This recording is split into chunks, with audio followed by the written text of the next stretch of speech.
মুকুলে ছেয়ে গেছে দিনাজপুরের লিচু বাগানগুলো। ফুল ফোটার সাথে সাথে মৌমাছি নিয়ে দূর দূরান্ত থেকে আসতে শুরু করেছেন মৌয়ালরা। এতে একদিকে যেমন মধু সংগ্রহ করে লাভবান হচ্ছেন তারা, অন্যদিকে পরাগায়নের মাধ্যমে বাড়ছে ফলনও।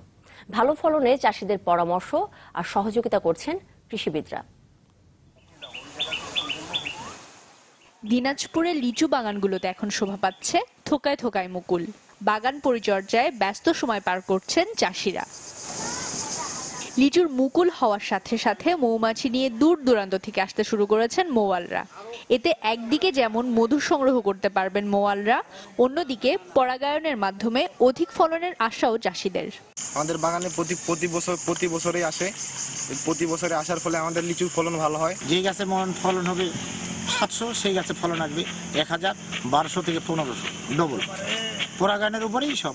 বন্ধুকে চাষ করলে লিচু লাভ হয় এবং ফসল ভালো হয়, সব দিকে ভালো, খালি লিচু না, যে কোনো ফসলে ভালো হয়। লিচুর ভালো ফলনে কৃষকদের প্রয়োজনীয় পরামর্শ ও সহযোগিতা দিচ্ছেন কৃষিবিদরা। অত্যন্ত লাভজনক হওয়ার কারণে ধান উৎপাদনের জায়গায় তারা লিচুর উৎপাদন করতেছে এবং আমরা প্রতিনিয়ত তাদের পাশে থাকি। তাদেরকে আমরা কারিগরি পরামর্শ থেকে শুরু করে উন্নত জাতের চারা সরবরাহ করে দিয়ে সহযোগিতা করে আসছি। চলতি বছর দিনাজপুরে প্রায় ৫,৫০০ হেক্টর জমিতে লিচুর আবাদ হচ্ছে।